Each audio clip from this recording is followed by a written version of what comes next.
Hello everyone, कैसे हैं आप सब। आई होप आप बिल्कुल अच्छे होंगे। तो ये 10th क्लास का चैप्टर नंबर 6 है आपका बायो का, जो कि बायो का फर्स्ट चैप्टर है, लाइफ प्रोसेस। ठीक है। बायो आपकी ऐसा सब्जेक्ट है जिसको पढ़ने में काफ़ी इंटरेस्ट आता है। क्यों? देखिए, बोरिंग नहीं होगा इसलिए क्योंकि इसमें बहुत सारी चीज़ें ऐसी होती है जो आपके बॉडी के बारे में पता होती हैं कि आपके ऑर्गन काम करते हैं तो आखिर कैसे कर रहे हैं, वो कैसे वर्क कर रहा है कोई भी चीज़। ठीक है, तो उसको बहुत इंटरेस्ट से पढ़ना, एक एक चीज़ आपको समझ में आएगी। और एनसीईआरटी पढ़ना बहुत इम्पॉर्टेंट है। सबसे पहले आप किसी भी क्लास में हो, आप सबसे पहले एनसीईआरटी को करिए। उसके बाद आप अदर्स बुक को करेंगे तो बहुत इजीली समझ में आएगी अदर्स बुक कि आपने वो एनसीईआरटी कर रखी है।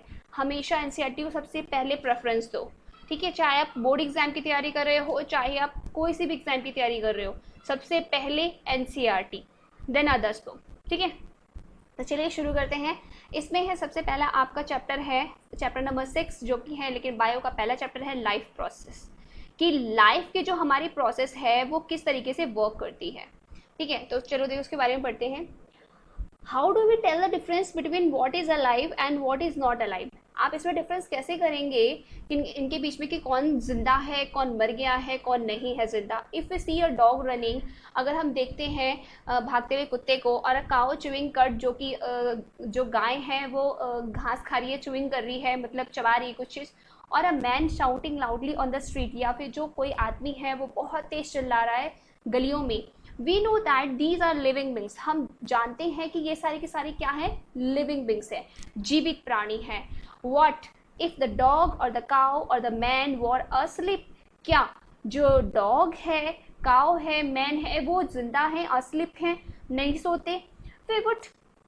वी वुड स्टिल थिंक, हमें अभी भी सोचना होगा दैट देवर अलाइव, कि क्या वो अलाइव है, जिंदा है। But how did we know that, लेकिन हम इसको जानेंगे कैसे कि वो जिंदा है या नहीं है। वी सी दैम, हम देखते हैं कि breathing, we see them breathing and we know that they are alive. हम कैसे पता करते हैं? हम उन्हें देखते हैं कि वो ब्रीथ कर रहे हैं, सांस ले रहे हैं। सो वी नो दैट, हम जानते हैं दैट आर अलाइव, कि वो जिंदा है। तो आप किसी भी चीज़ को अलाइव कैसे कर सकते हो? जब आप उसे देखोगे कि वो ब्रीथ कर रहे हैं, वो सांस ले रहे हैं, तो वो अलाइव है। व्हाट अबाउट प्लांट्स, प्लांट्स के बारे में क्या कहेंगे कि वो कैसे जिंदा रहते हैं। How do we know that they are alive, आप कैसे जानेंगे कि वो जिंदा हैं, यानी कि प्लांट्स जिंदा हैं। वी सी दैम, हम उसे देखते हैं green. Some of us will say, जैसा कि हर किसी के बारे में बताया गया है कि अगर जो पत्तियां हैं वो ग्रीन दिख रही हैं, इसका मतलब है वो अलाइव है, वो पौधा अलाइव है, वो प्लांट अलाइव है। अदरवाइज अगर ग्रीन नहीं है तो वो अलाइव नहीं है। ठीक है, तो हमने देखा जो इंसान लोग हैं, जैसे काऊ हो गया, गाय हो गया, लोग मानव हो गए। ठीक है, ये सारे के सारे कैसे अलाइव दिखेंगे? जब हम ब्रीथ को चेक करेंगे। लेकिन जैसे ही हम प्लांट्स की बात करते हैं तो प्लांट्स को हमें कैसे पता चलेगा कि वो अलाइव हैं या नहीं? अगर वो ग्रीन है, अगर वो हमें ग्रीन दिख रहे हैं तो वो प्लांट्स अलाइव हैं। But what about plants that have leaves of colors other than green? what about plants, उन plants के बारे में आप क्या कहेंगे? that have, जो कि रखते हैं leaves of colors जो पत्तियां रखते हैं other than green से अलग, ग्रीन कलर से अलग रंग को जो पत्तियां रखती हैं। मतलब मान लो आपके पेड़ में, आपने देखा ही होगा, जो पेड़ होता है उसमें ग्रीन पत्तियां भी होती हैं, लेकिन कुछ येलो हो जाती हैं, कुछ डार्क ब्लू हो जाते, ब्राउन हो जाती हैं। तो उनके बारे में, ग्रीन को छोड़ के बाकी अलग कलर्स के बारे में आप क्या कहेंगे? उसके बारे में देखो, दे ग्रो ओवर टाइम, वो लगातार ग्रो हो रही होती है। सो वी नो दैट, हम जानते हैं कि दैट आर अलाइव, कि वो जिंदा है। सम विल से, जैसे कि हम कहते हैं। इन अदर वर्ड्स, दूसरे शब्दों में, we tend to think of some short of moment, हम सोचने की आवश्यकता होती है कुछ क्षण के लिए, कुछ मोमेंट के लिए, either growth related or not, कि क्या उनकी ग्रोथ रिलेटेड है या नहीं है। As common evidence for the being alive, कि एक कॉमन एविडेंस मिल जाएगा कि वो लोग अलाइव हैं या नहीं है, यानी कि वो पत्ते ग्रो कर रहे हैं या नहीं कर रहे हैं। बट अ प्लांट, लेकिन एक प्लांट के लिए, that is not visibly growing is still alive, हम विजिबली नहीं देख सकते कि वो ग्रो हो रहे हैं, तो वो अलाइव जिंदा हैं या नहीं है।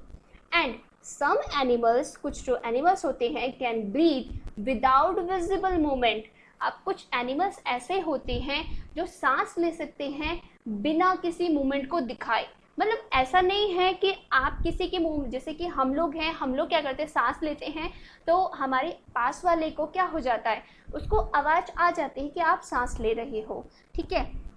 तो कुछ एनिमल्स ऐसे भी होते हैं जो सांस तो लेते हैं लेकिन कोई मूवमेंट नहीं दिखाते, ठीक है। ऐसे ही कुछ प्लांट्स भी ऐसे होते हैं, मतलब कुछ कलर्स की पत्तियां भी ऐसी होती हैं तो सांस ले रहे हैं लेकिन हमें नहीं पता चल रहा वो जिंदा है या नहीं है। So, using visible movement as the defining characteristics of life is not enough. इसीलिए अगर हम विजिबली मूवमेंट की बात करें, आंखों देखी मूवमेंट की बात करें एज अ डिफाइनिंग कैरेक्टरिस्टिक, जो डिफाइन कर सकते कैरेक्टरिस्टिक्स को ऑफ लाइफ को, इज नॉट इनफ, वो पर्याप्त नहीं है।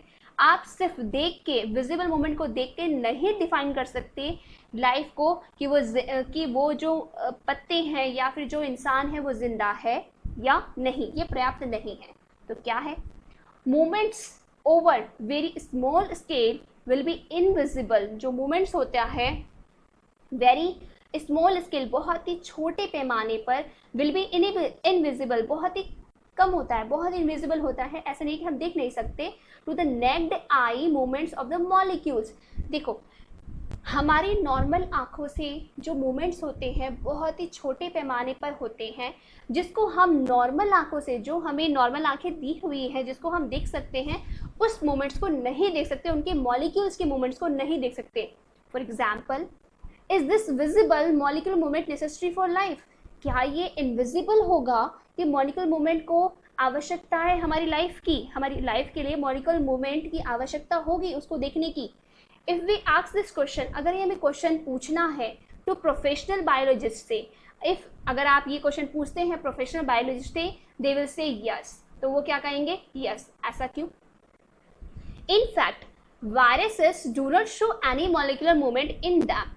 हमने क्या पढ़ा, इन फैक्ट हम जानते हैं कि जो वायरस होते हैं do not show any molecular movement, कोई भी मॉलिक्यूलर मूवमेंट को नहीं दिखाते until they infect some cell. कब तक? जब तक वो किसी भी सेल को इन्फेक्ट ना कर दे, किसी भी सेल के अंदर ना चले जाएं। जब तक जो वायरसेस होते हैं ना, वो किसी बॉडी के अंदर जाके ही क्या होते हैं, अलाइव हो जाते हैं, अदरवाइज वायरस अलाइव नहीं होते।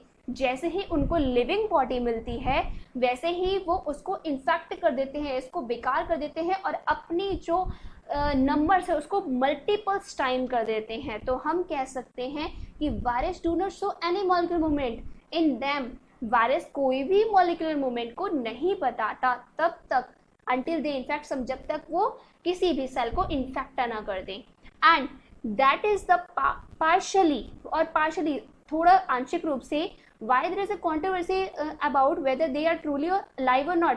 तो ये कंट्रोवर्सी क्यों हो गई कि वो जिंदा है या नहीं है, ठीक है।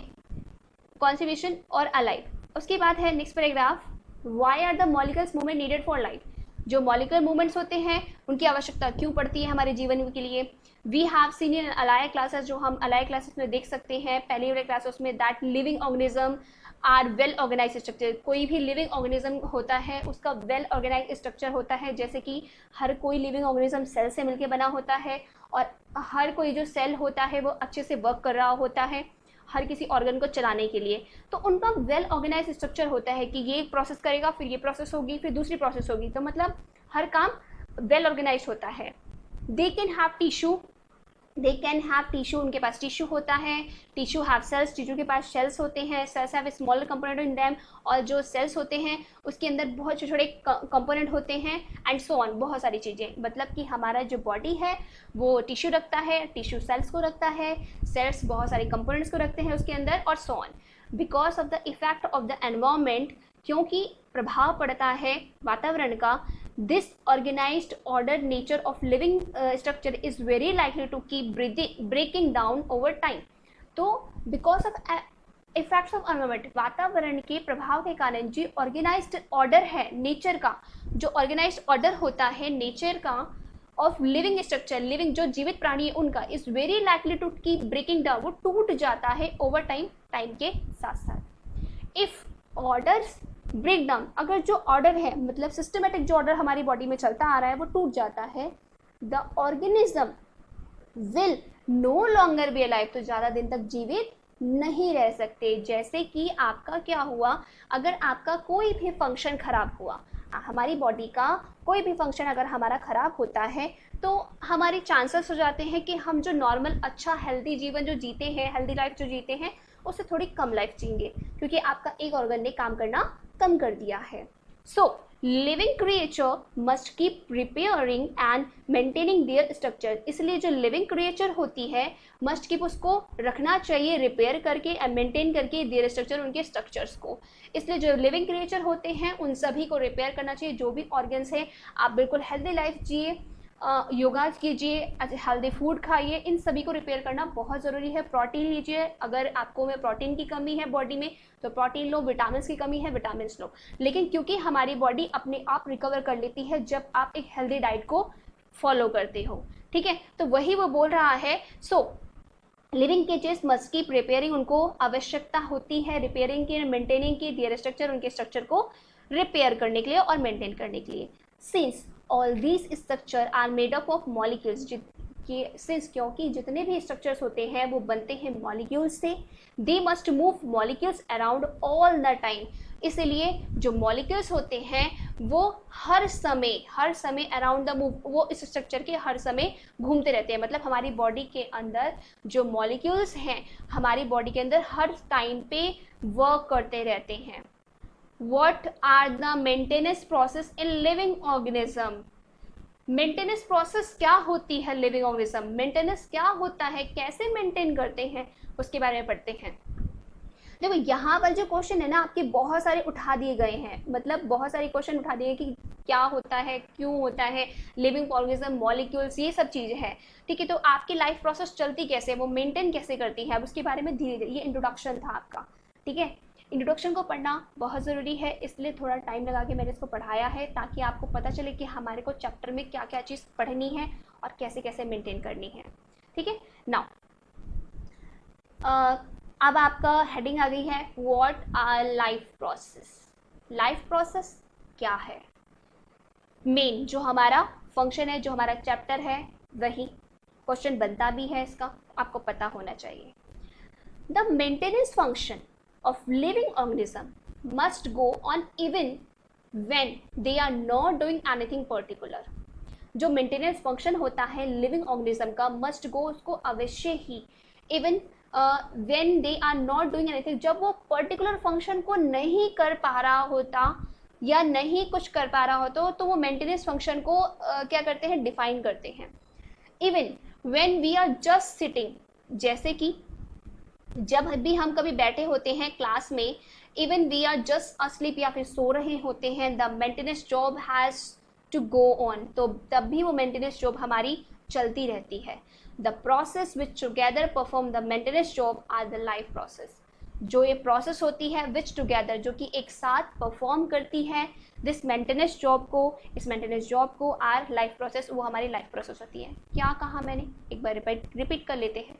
The maintenance function of a live organism must go on, वो चलती, जो मेंटेनेंस फंक्शन होता है लिविंग ऑर्गेनिज्म में मस्ट गो ऑन, वो चलती रहनी चाहिए। Even when they are not doing anything particular, जब भी हम कोई भी कार्य नहीं करते, अगर हम कुछ भी नहीं कर रहे होते हैं तब भी वो मेंटेनेंस फंक्शन जो होता है लिविंग ऑर्गेनिज्म में वो चलती रहनी चाहिए। इवन या हम बैठे हों या हम सो रहे हों या हम कोई भी वर्क नहीं कर रहे हों, तब भी वो मेंटेनेंस फंक्शन चलती रहती है। तो इसी मेंटेनेंस फंक्शन को हम क्या कहते हैं, जो ये प्रोसेस चलती है हमारी बॉडी के अंदर, दिस प्रोसेस, जो ये the process which together perform, जो कि एक साथ परफॉर्म करती है दिस मेंटेनेंस जॉब को, इन मेंटेनेंस जॉब को, आर लाइफ प्रोसेस। अब लाइफ प्रोसेस तो हमने पढ़ लिया, जैसे कि मेंटेनेंस प्रोसेस क्या हुई, मेंटेनेंस फंक्शंस क्या हुए। आप सो रहे हो तो आप सांस तो ले रहे हो ना, सांस ले रहे हो, लंग्स काम कर रहे हैं, ये मेंटेनेंस जॉब है, ठीक। उसके बाद जैसे ही आप, हमें पता है कि जैसे ही हम सोते हैं तो हमारे माइंड का जो सर्कुलर नर्वस सिस्टम होता है वो भी थोड़े टाइम के लिए रिलैक्स करता है। लेकिन जैसे ही आपको किसी कीड़े के, जैसे मान लो आप सो रहे हो तो किसी कीड़े के काटने की या किसी चीज़ के काटने की अगर आपको जरा सा भी पता चलता है तो आपका माइंड, जो आपका नर्वस सिस्टम, वो आपको तुरंत मैसेज पहुंचा देगा कि आपको किसी ने काटा है। ठीक है, तो इसका मतलब है कि हम सो रहे हैं तो भी हमारी बॉडी में प्रोसेस चल रही है। हम सो जाते हैं, हमने जो खाना खाया है उसका डाइजेस्ट सिस्टम फिर भी चलता रहता है। वो आप सबकी क्या है, मेंटेनेंस जॉब है, जो कि इस लाइफ प्रोसेस में परफॉर्म करती रहती है whenever you are asleep or not. या तो आप सो रहे हो या नहीं सो रहे हो, तब भी वो मेंटेनेंस जॉब वर्क करती रहती है। ठीक है, तो ये लाइफ प्रोसेस की आपकी क्या होगी, डेफिनेशन हो गई।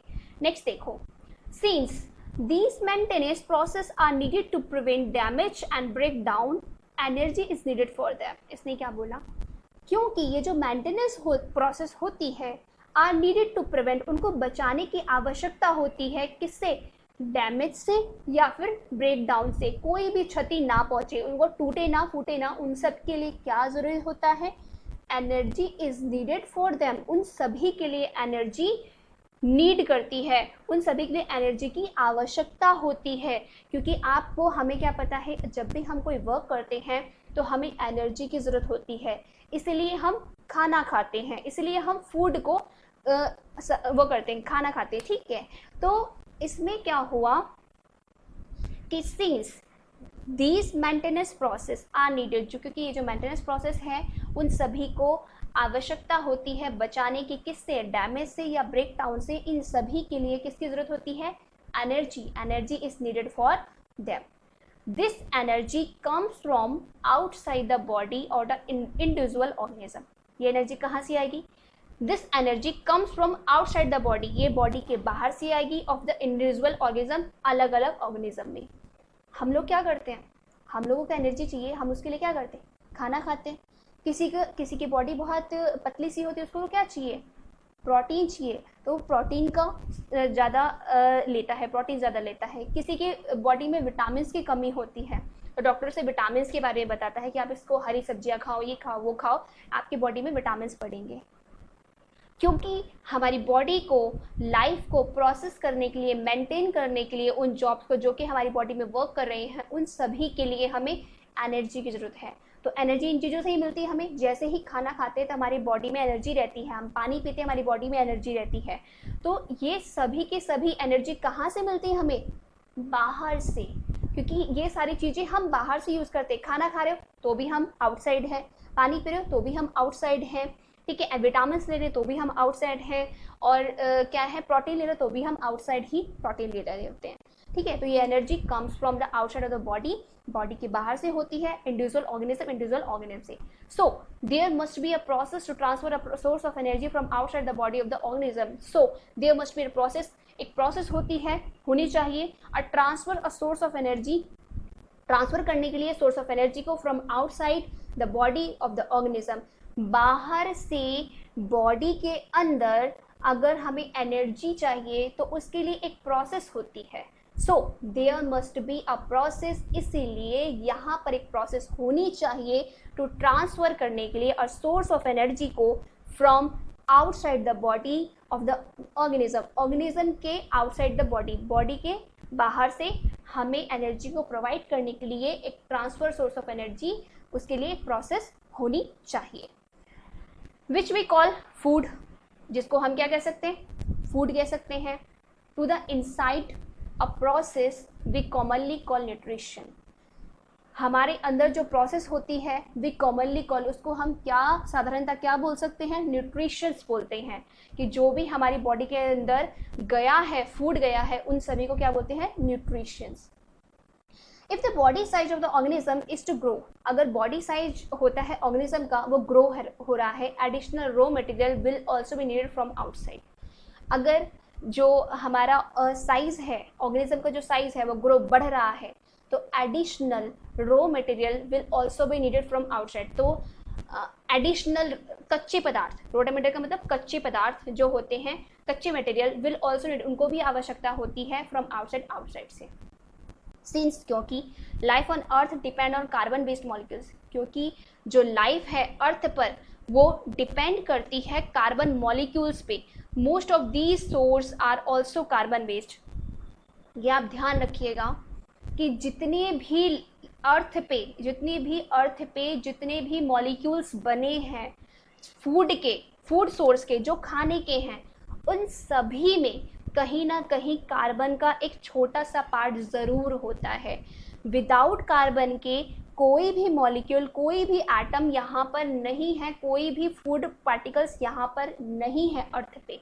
इसीलिए उसने कहा सिंस लाइफ ऑन अर्थ, जो लाइफ है धरती पर, depends on carbon based molecule, वो डिपेंड करता है कार्बन बेस्ड मॉलिक्यूल पे। Most of these food source are also carbon based, इसीलिए most of these food source, जितने भी हमारे जो फूड सोर्स होते हैं, आर ऑल्सो कार्बन बेस्ड, वो कार्बन बेस्ड होते हैं। Depending on the complexity of these carbon source, different organism can then use different kinds of nutritional process. Depending on the complexity of these carbon source, देखो जो carbon source होती हैं उनकी complexity के अनुसार, complexity मतलब जटिलता के अनुसार, जो जैसे जैसे कठिनाई होती है, क्योंकि डिपेंड करते हैं कार्बन सोर्स पे, तो depending on the complexity of this carbon source, different organism can then use different kinds of nutritional process. इसलिए अलग अलग ऑर्गेनिज्म के अलग अलग न्यूट्रिशन प्रोसेस होते हैं कार्बन बेस्ड फूड को लेने के। हम जर्नली क्या करते हैं, खाने में दाल चावल सब कुछ मिक्स करके खाते हैं, सब्जी हो गई और क्या नाम है हरी पत्तियाँ, वैसे बहुत सारी सब्जियाँ मिक्स करके खाते हैं न्यूट्रिशनल प्रोसेस के लिए। और जो जंगल के जानवर होते हैं वो जनरली पेड़ पौधों को खाते हैं। उन सभी का, जो हम लोग हैं उन सभी का क्या है, different kinds of nutrition process है, अलग अलग तरीक़ों से न्यूट्रिशन प्रोसेस को वो लेते हैं और लाइफ प्रोसेस को चलाते हैं, अपनी लाइफ को चलाते हैं, क्योंकि सभी के सभी यहाँ पे अर्थ पे डिपेंड है, किस पे, कार्बन बेस्ड मॉलिक्यूल पे। आई होप यहाँ तक कोई प्रॉब्लम नहीं हुई होगी, आप इसको आराम से पढ़ लीजिएगा, ठीक है। बाकी जो है वो मैं नेक्स्ट वीडियो में कराऊंगी। धीरे धीरे पढ़िए, लेकिन बहुत ध्यान से पढ़िए, एक एक लाइन को अगर आप समझेंगे तो आपको कभी प्रॉब्लम नहीं होगी किसी भी क्वेश्चंस का आंसर्स देने में, ठीक है। तो बाकी को हम नेक्स्ट क्लास में करते हैं, नेक्स्ट वीडियो में करते हैं, ठीक है। तब तक के लिए thank you very much, and channel को सब्सक्राइब कर लीजिएगा ताकि आपको नोटिफिकेशन मिल जाए। Thank you very much.